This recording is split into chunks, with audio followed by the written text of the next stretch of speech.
and welcome to Happy You Asked, the podcast where we explore a little thing called happiness, one awkward conversation at a time. And I am Erin Claire, your host, whose eldest child describes as a goth hippie, which I think is so apt it's painful. Anyway, today I'm joined by Dr. Jason Warnick, who is a professor of psychology at Arkansas Tech University, where he's been teaching and mentoring students since 2006. Quite a while now.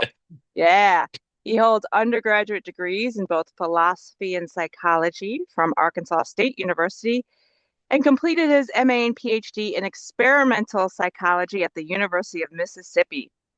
Throughout his career, Dr. Warnick has remained focused on creating engaging learning environments and supporting student growth. He's authored and contributed to numerous books and scholarly presentations, and he has served on several editorial boards and is a fellow of the International Stress and Behavior Society.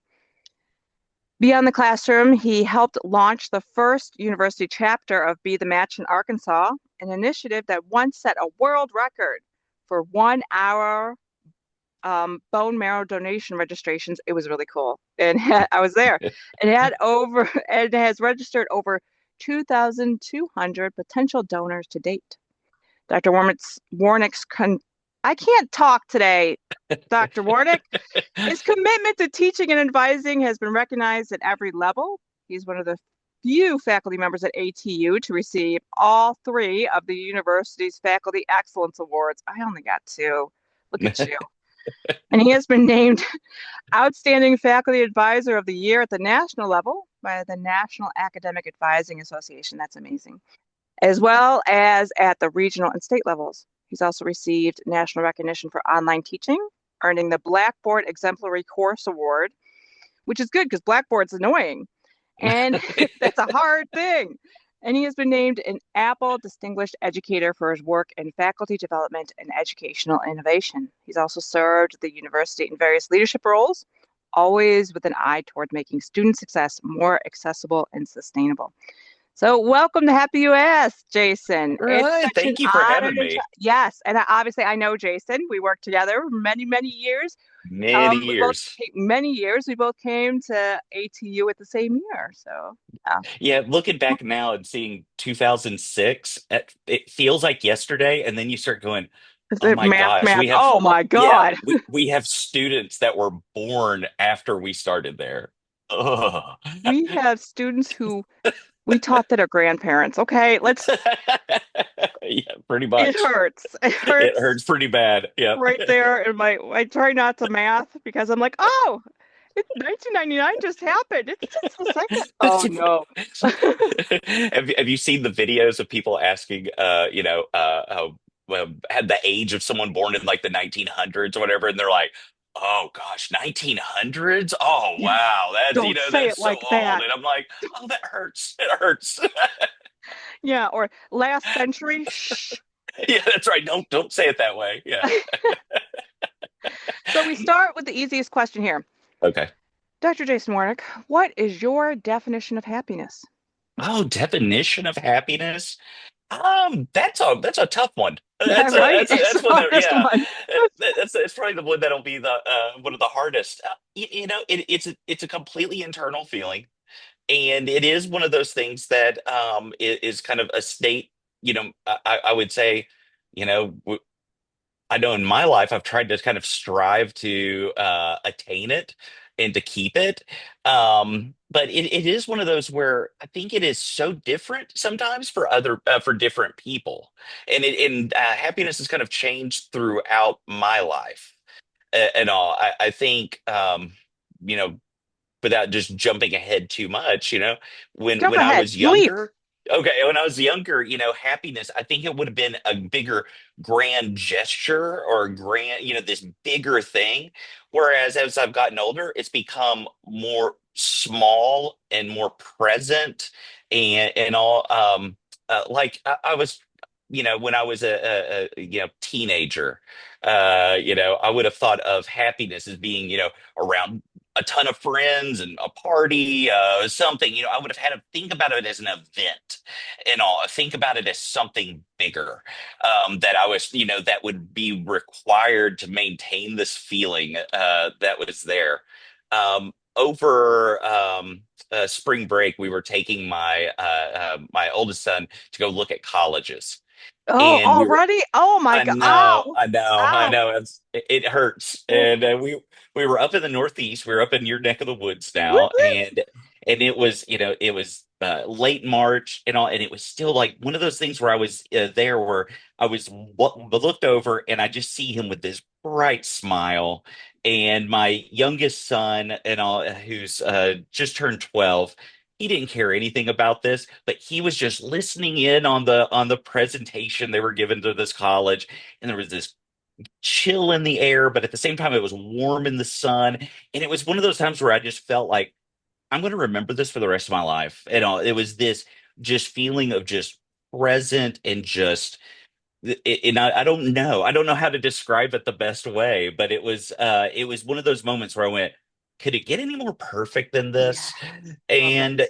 I find that I find that in a lot of those smaller things, nowadays, where my wife and I we had to go shopping yesterday, and she got in the car and we just started having a conversation before we left, and I just bought Starbucks, and we're sipping coffee in our driveway, just kind of lost in a conversation, and it was one of those where it's just like, this is what life's about. I just felt so full and enriched and all. And so I think, it's hard to explain that emotion of happiness. But for me, a lot of it comes from kind of that being present, and those little things that just really enrich me throughout the day. Yeah. But I especially think that the way you described your eldest, that moment in college, and um, for me, I mean, I know that feeling when, because as a parent, it's Yep. the pleasure of someone else too. And you're like, not only they are happy, but Yeah. also, yay, I raised a kid who can go to college and like I did the thing, right? And That's it's like, right. oh, Yeah. thank God. And this relief that we did a job well done, right? We That's made a it. human who can function. And that's, it's harder than it sounds. And That's exactly. yes, and we've It's done that. something to celebrate. It is, and they're looking at colleges, and it's possible. And it's not like, oh, you look sad person, right? But it's possible. You did the thing. And the yogis describe this as a feeling within the eight limbs of yoga of samadhi, where it's like everything you're in line with your purpose, you're in line with the Yes. universe, and everything's like right, and that It, alignment, and even having a conversation like with your spouse, where you're just enjoying each other, sipping coffee, just yeah, being aligned with what you should do. exactly. And I'm like, I would have never thought as a teenager sitting in a driveway, drinking coffee and having a conversation, would have felt that nice and just been that where I'm like, this is where I need to be, and this is, Mhm. I needed this, and I didn't even know it was something I needed, and that is one of those things that just, it's funny where life takes you. It's funny how your mood and ideas and everything just shift over time. Yeah. Yeah. And especially the ability to enjoy someone else's company. As we live Yes. longer, I feel like we see so many different people whose company we don't enjoy and who's, they might be pleasant, but not for us. And being with someone who you're just so happy to talk with Yes. them, there is an absolute, you know, rush of all the right sort of chemicals in the brain and the Yep. feeling like, hey, this will sustain me for a little bit, just this moment, so I E- can get through the other stuff that's not as pleasant to do in our yes. lives. Now, you are a psychology professor. Can you talk a little bit about your specialties within Yeah, that? so with this, I when I started as an undergraduate, I'll just kind of say first generation college student. First of all, I went into college. I had no idea what I wanted to do, and I just knew that if I went. here's 18-year-old me. If I go to college, I don't have to get a job right off the bat. And so that was like this slacker mentality of doing that. I had no idea what I wanted to do. And I took a philosophy course, just one of the gen ed courses, and absolutely fell in love with it. And that professor actually kept me in school. It was one of those where I was, you know, very close to dropping out multiple times that first semester. And the professor helped me out, but I loved the topics. I love these big ideas.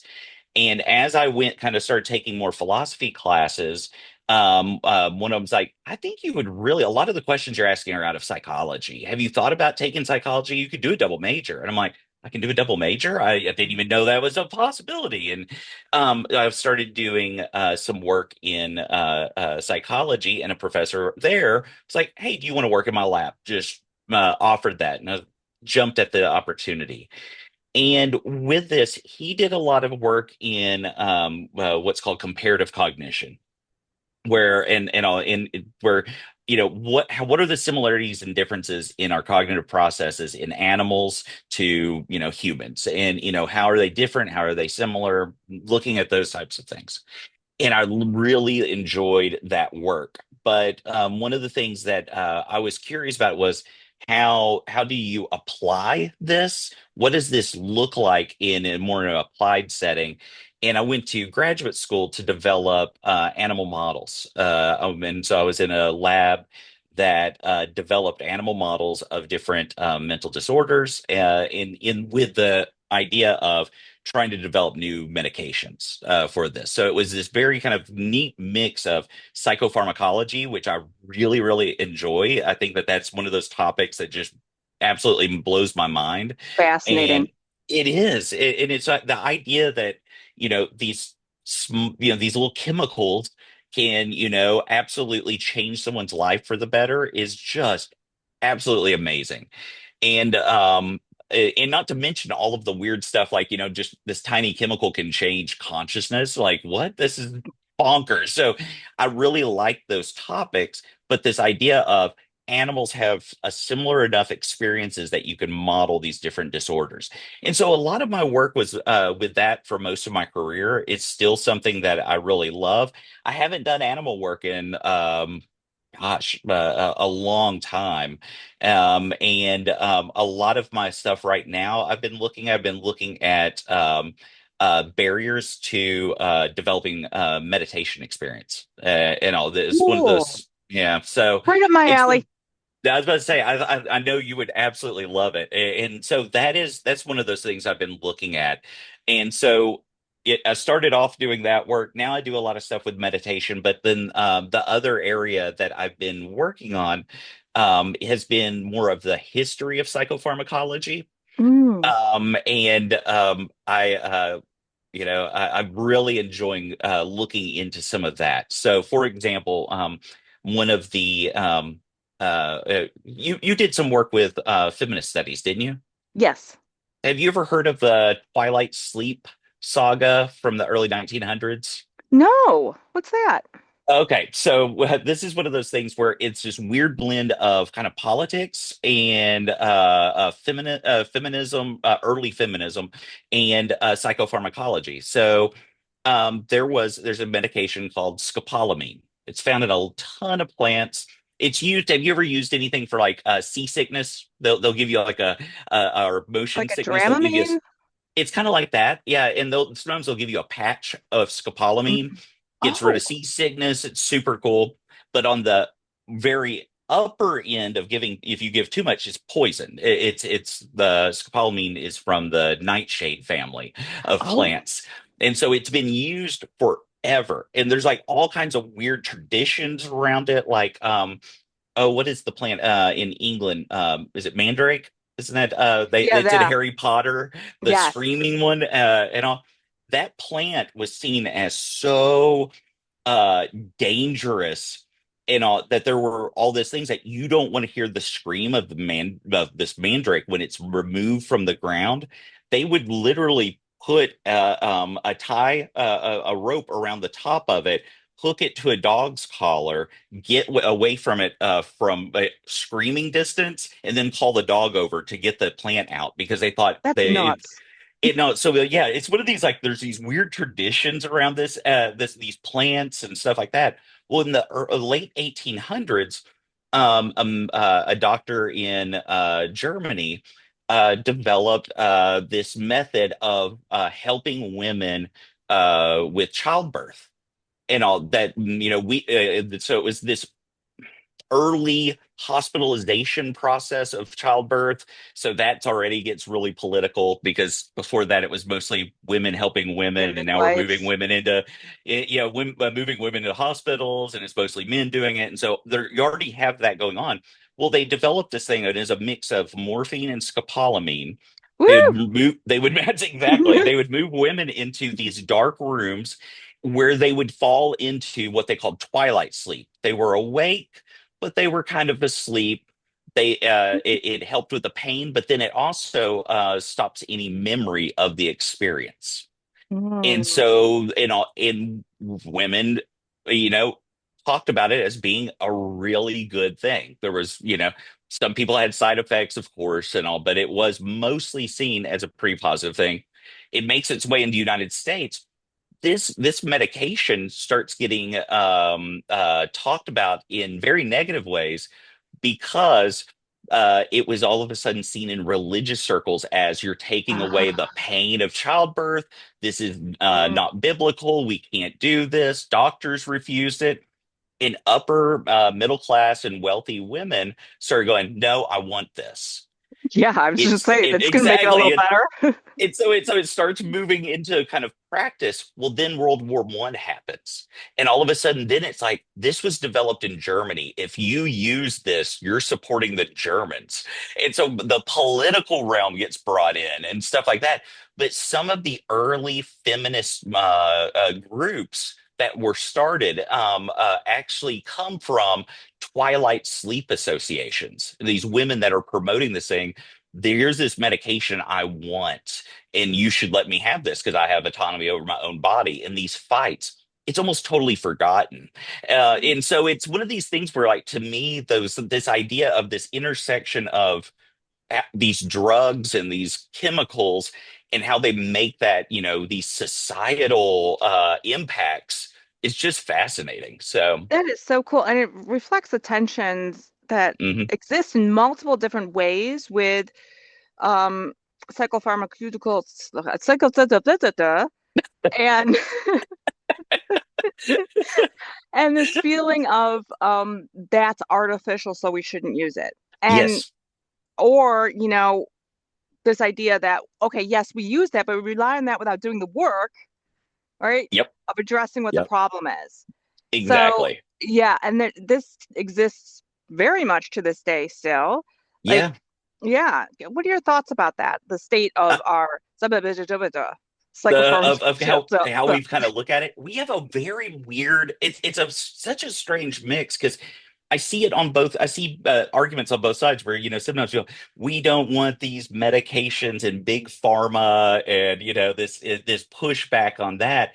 But then they'll, like, but then you'll hear someone say, like the promotion of, like, marijuana. There's all this, some states allow it, some states don't, some it's recreational, some it's not. And you'll hear people like, it's just a plant. It'll help you. And it's like, poison ivy's just a plant too. It's like this idea that it's like, I don't know why we're worried about, or worried about this chemical and not this and all that. It's just a strange thing, and Yeah. and so much of it is tied into these, like, older beliefs, these, puritanical beliefs and different things.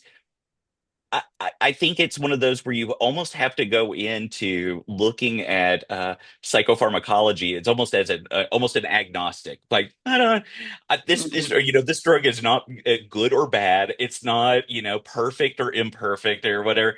It's just a drug. Yeah. And for some people it may work. For some people it may not. And that's okay. One of the ones that gets brought up a lot when you start hearing these conversations is methamphetamine. Yeah. Methamphetamine Yeah. is wreaked havoc across our country. I mean, and it is terrible, terrible, terrible in the way it's been used. but it's also in proper context, it can be used very effectively as a weight loss medication. You It know, it can. yeah, Oh, here we all yeah. go for meth. No, Yeah, I no, was gonna stay away say from the meth. yeah, don't stay away from meth. Yeah, no, and now this isn't the stuff you're gonna buy, at a Walmart bathroom.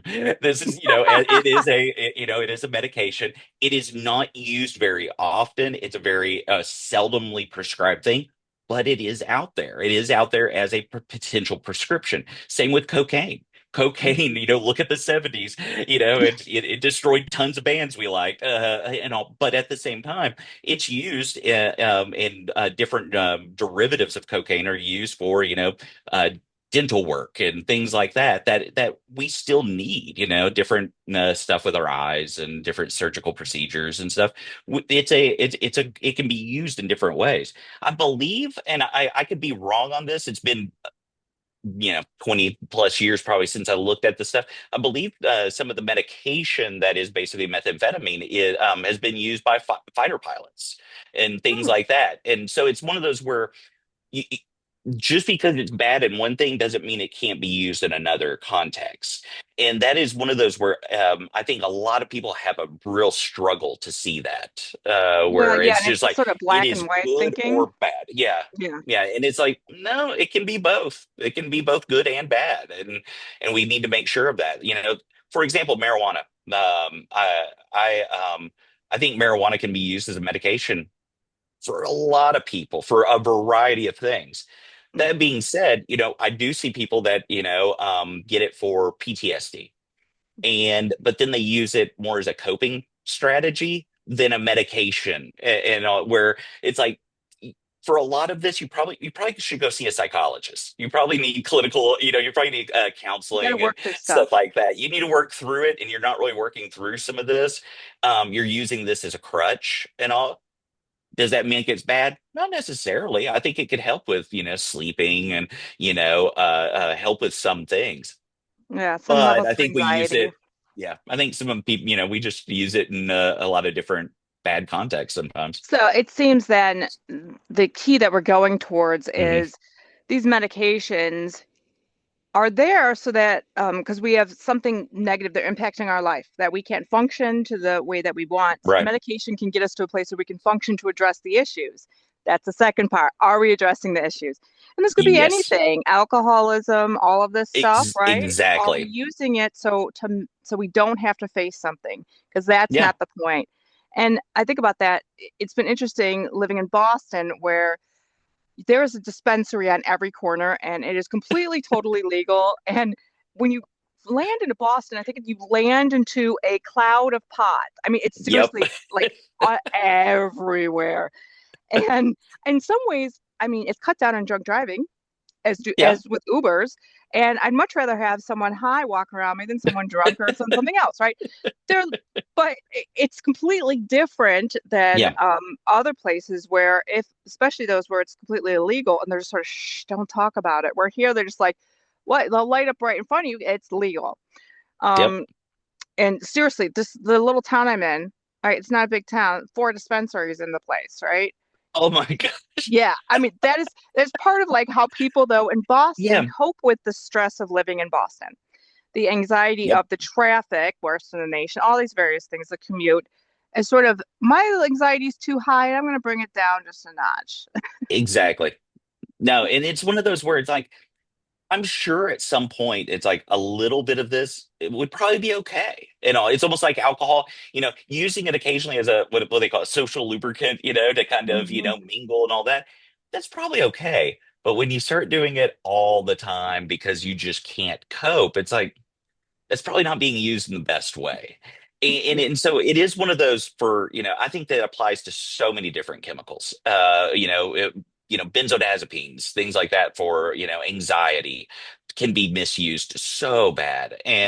But it can be a help for some people in some situations. I don't feel like as a society we have these just honest conversations. When I teach learning in my general psychology class, we talk about the drugs being used as a positive reinforcer, But then also, and when I ask the students about, why do people go out to drink? Why do people take drugs? You always hear of like the students, well, oh, peer pressure. They'll have a million different things. And I'm like, no, they do it because it feels good. I mean, that's it. That's like, Yeah. why would you do And this? yeah, Yeah, that's it. I mean, that's the whole purpose of it. It's a positive reinforcement. Feels great, and all. That's it all. But we don't even have those honest conversations where students that are probably going out there and using this, they don't even want to say that. They don't, it's hard for them to even realize it, even in the context of talking about learning. And then it's like if you don't even have that honest conversation of that, how are you going to get to the part of using these substances for negative reinforcement? When you get into addiction cycles, how are you going to have those conversations? It's like there's not that honesty about what these substances are, how we use them, and all this idea of stepping back from whether it's good or evil. It's a strange thing. So it's like there's this weird mix with psychopharmacology where it's like you can get really in depth in how this works at a certain receptor and how that receptor then causes this part of the brain to work in certain ways, you can kind of start getting in almost that sociological aspects of how are these drugs being used in a social context, and that's where it gets really fun and philosophical. So I love that. Yeah. I mean, just yeah, the plain openness, it feels good. And yeah, so, and it's if you're getting to exactly that addiction cycle, that feels good. It stops feeling good. So then why? that's And you it. really have to look and address, like, Yep. why do I not feel good? And that's what's hard Yeah, for people. Why do that's I it. not feel good? And then what do? Yeah. I want to hear some more, though, this work on the barriers to meditation. What are you finding? Oh, okay. So this one's kind of interesting. So there hasn't been there, there's a lot of work out there looking at uh you know people's the positive stuff that's going on with meditation. I know it changed my life and all. I'm sure with your work it's probably Oh, yeah. changed you as well. I mean, it's one of those where I feel so much better in my skin than I ever felt before I started. I'm a lot more open kind of with my the positive parts of me and the negative parts of me, and it's like, and that's okay. And I feel like it's been so good. But when in my psychology classes, I always talk a little bit about some positive psychology. I feel like their positive psychology has given us some really neat tools. And even if you don't, I'm not a positive psychologist and all that, but I think it's like if you kind of learn about some techniques like gratitude journaling and things like that, I think that that's a good skill set for students to learn and look at kind of what is going on here and have this idea that what I'm learning in the classroom can be applied to my own life. And that I think that's positive. But when I talk about meditation, oh, let me take a step back. I was at a faculty development talk once, and a professor showed a video where they did a 1 minute meditation in every class. And they were like, and they had a video of it where they didn't even say a word, just kind of rang the little meditation bell, and all students fell into this just quietness. 1 minute goes by, rings it again. Students just immediately go back to talking all this stuff. And they had all this stuff. The students enjoyed it. They thought it was good. They thought a lot of them kept doing it and expanding it. And the professor's like, I waste more than 1 minute, in a class. I can try. 1 minute is not that big of a sacrifice, to teach students that this is something that they can do. And I was like, I really want to do this in class. And I tried it one time, and students just absolutely hated it.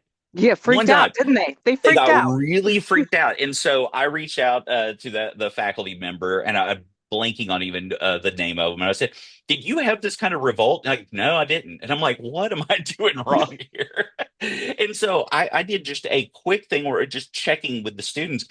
What are you doing? Why is this something that you didn't want to do? And with this, a lot of them had a variety of different things. Some of them had religious components where they were like, "This is something I don't agree with spiritually," and I'm like, being quiet. I don't know. That's Yeah, weird. All right, but all right, I don't that's know how okay. that was a religious Yeah, thing, I but don't know. okay. I didn't know that that was a barrier, but some of them felt like it was just too hard. And you start hearing that kind of stuff. Or I don't want to do this in class because I won't do it outside of class, and this kind of thing. It's a waste of time. And you start looking at this, and I started looking into the research in it, this, and there is very little out there on barriers. And I'm like, how am I going to teach this if students put up those barriers? And there is a lab that put out a determinants of meditation practice survey where they look a little bit at these barriers.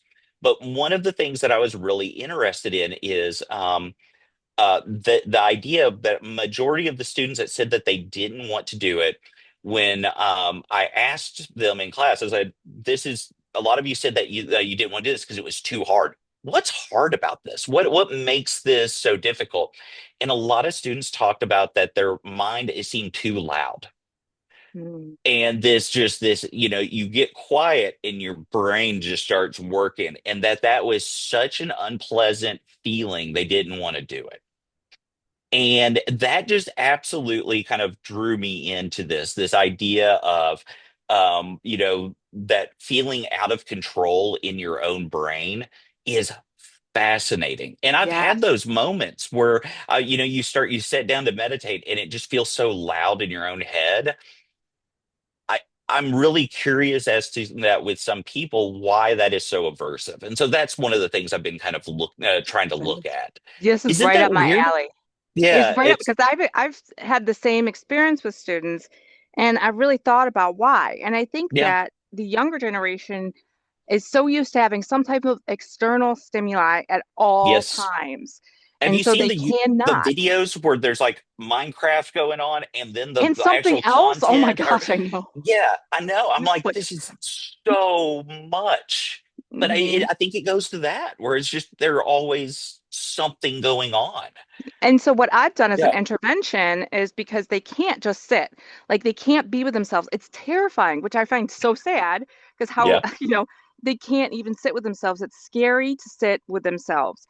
Yes. That to get them there, I have to give them a focus. So usually it's the breath, right? They have to focus on the breath. And so that's the external sort of stimuli, and then Hmm. gradually get in there. But just to tell them to sit and be with themselves, it's like, and that also means that I'm telling you that I'm going to stab you in the eyeball at the same It, time. it it it really is. I mean, it is wild that that is such a hard thing. And it's one of those where it also kind of opened up this thing where I'm really curious as to the faculty member that didn't have any problems. I Yeah, who's keep going this back like person? I want to know. why didn't they have that? And it was one of those where I'm really curious, like, are we creating this too, where are there stratifications in society? Was this faculty member, like I said, I haven't gone back and looked back through all the stuff or anything, or they at an institution that was, had, higher performing Elite. students. And then it's like, oh my gosh, are we really going, could we have this stratification where we have this, I don't know, middle class, below that can't sit quiet, that can't have just their own thoughts, that can't So be think of that. with If you boredom don't and have that, you can't process why you're angry or yes. why you're feeling violent or why you Mhm. want because you're never looking within. Yes. And yeah, so if you think about that, that's just going to make things because that was my immediate thought. Like this has to be at a rich school if they didn't have any problems. They have to That, already have had experience with yeah. meditating and have gotten over that when they were young, probably in Montessori Yep. or something. They started from the beginning. But now this means if that's the case, which is just, Yeah. hypothesis here, then that means yes, that we're creating classes and it's going to keep people who don't have that experience from Yes. happiness, honestly, from Oh yeah, happiness. from happiness. Well, and then even from like economic standpoint, I mean, just think about like, you know, to do almost anything, to start your own business, whatever, you're gonna have to sit down and just do the work. And a lot of it's boring, it's monotonous, it's that kind of stuff. And you're gonna have to be reflective to be able to make changes. And if we're getting rid of that, what are we going to have? It's a really kind of a scary thing. And Yeah. it's one of those where I just don't know where we're headed with it. And it's a yeah, it's definitely worries me. I was Yeah, that's fascinating. And there's so many yeah, things that can be done, right? We can take steps towards this. And if we yeah, have interventions earlier, which they do more of that, I think, in elementary schools, yeah. but less in certain regions than in others. Yes, I agree. And that's well, in Arkansas, there was a school that added yoga to one of their, I forgot if it was kindergarten or first grade, but super simple stuff. And, but I think it's so cool that it's like you have these students introduced to it. And there was basically a parent revolt that, Yeah. and it goes against their religion. And it's like, stretching? I Yeah, do not stretching and understand breathing. this. Yeah, Yeah, I and don't understand this at all. it's a Eurocentrism because it doesn't come from a Yeah, European country, therefore it's bad.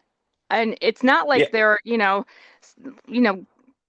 introducing even things like Hindu stories. They're honestly just it's taking tools that have yeah, been around for thousands upon thousands of years across all different cultures yeah, now, and and especially yoga that we teach in the US looks nothing like yoga in India. yeah, They're just it's not even apples and oranges. They're it's like yeah. different and completely. And to say that I'm scared of this because I don't know it is basically what the Exactly. and banning it. Yeah, it's bonkers. Yeah. And it is one of those where, that ability to reflect on your own actions in your own thoughts and feelings. It To me, it's like that is so crucial to just everyday life and to trying to get better. So I've been thinking a lot about this lately. So I read a book. Oh, I wish I had it on. It's what was it called? The what was it called? Mindfulness practices of social justice, or I'm Oh, blanking on the cool. name. But it was a absolutely beautiful book where it was talking about, it was written by an African American professor, and she writes about this, and in it was so honest about in her own life feelings of shame or feelings of stereotyping other people, sometimes even stereotyping her own race, her own family, and all this.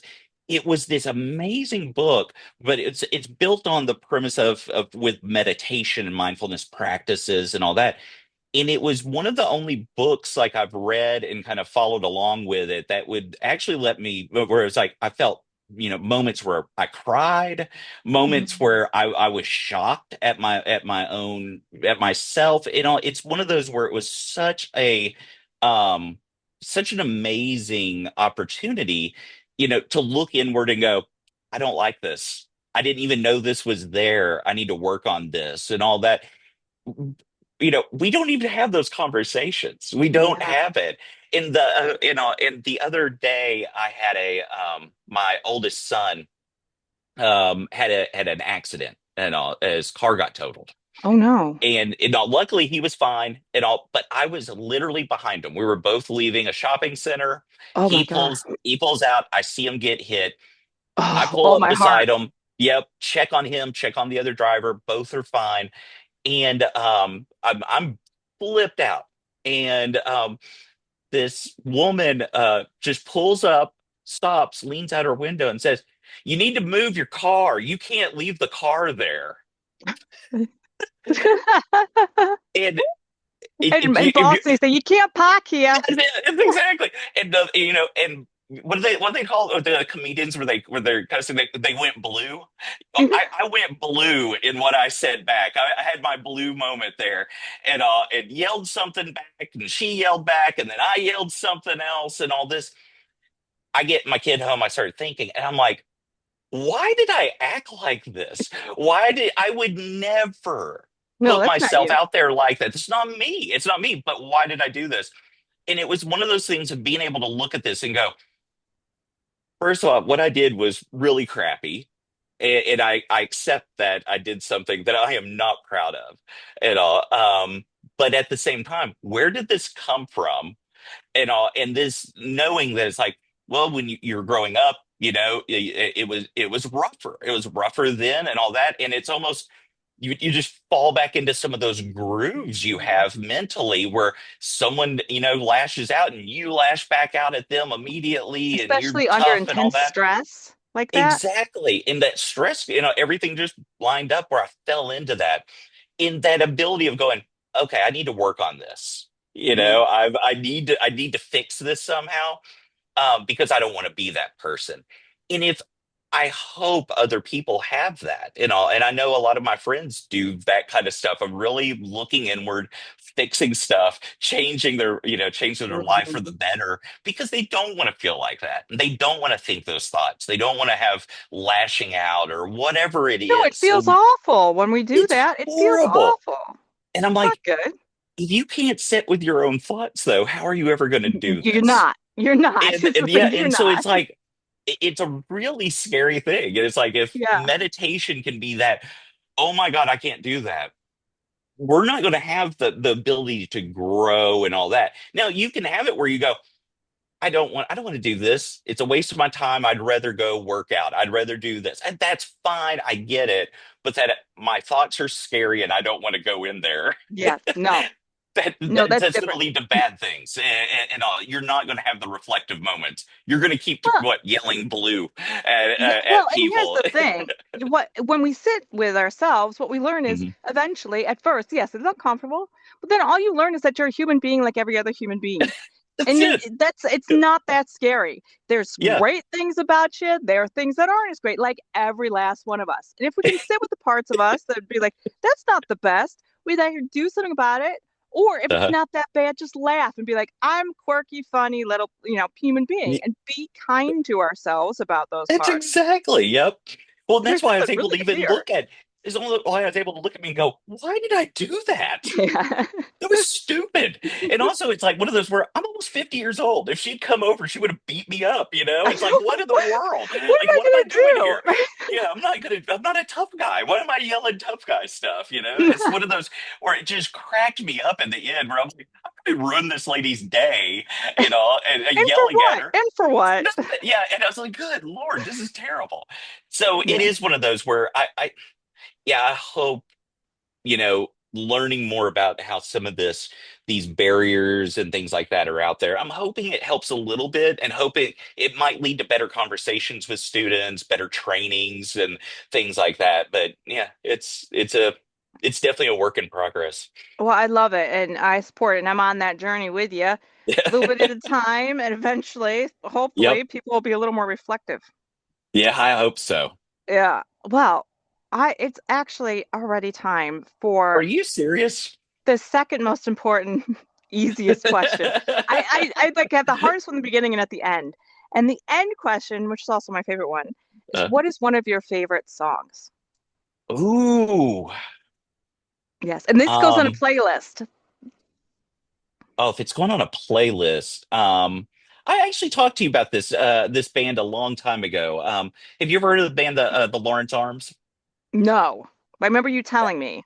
It's one of the most fascinating bands out of the kind of Midwest punk scene. And also Lawrence Arms. the Lawrence Arms, and they formed in the late '90s, early 2000s, out of Chicago, and they set up this really interesting, I don't know, a duo of singer-songwriters, where you have one of the singers, real gruff voice, real scraggly voice sounding guy, and his he approaches everything very almost nihilistically, like, things are Mhm. about drinking and going out and whatever, and things suck, so let's go party.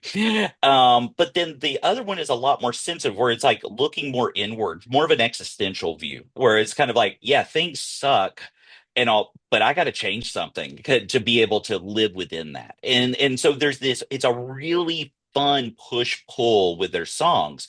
And the one that's more existential is a lot more singer-songwritery, a lot less gruff.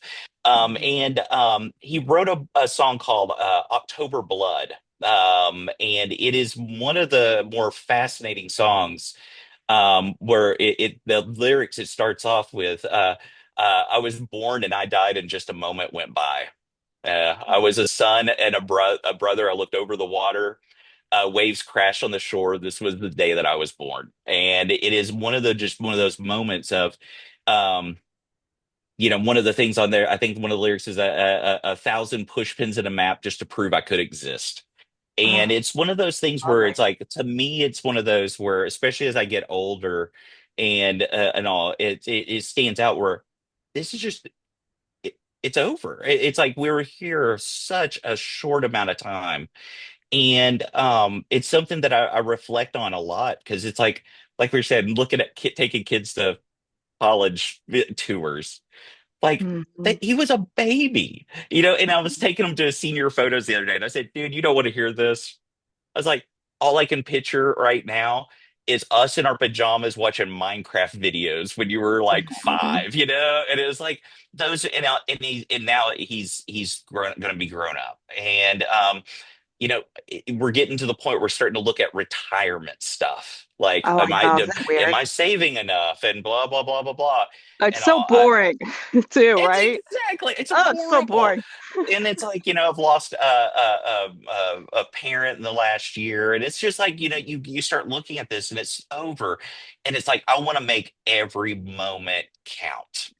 And even those boring, horrible moments where I'm filling out paperwork for a committee that's not going to look at it or whatever, what Mhm. can I do to make this better for me? What can I do to make this better for someone else? Really digging into that. And that song is one of those songs that just kind of really captures kind of my view of the world. And anyway, I hope you like it. It's a good one. I love it. Any final thoughts about happiness? Final thoughts about happiness. I think it is one of those things where there's a lot that we can't control in life, and a lot of, bad stuff. And all, but we can control our reactions to the world, and we Mhm. can make it a lot more pleasant than, so. Um, my one of my sons was diagnosed with type 1 diabetes this past year, and it was one of those things where the first instinct is, oh my gosh, we're in intensive care, scared out of our minds.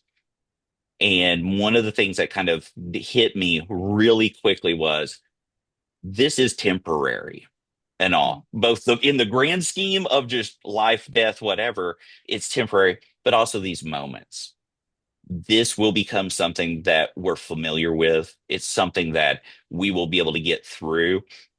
I know you're sad. I know you're scared. I know all of those things are going on inside me right now, but he's going to be okay and you're going to be okay.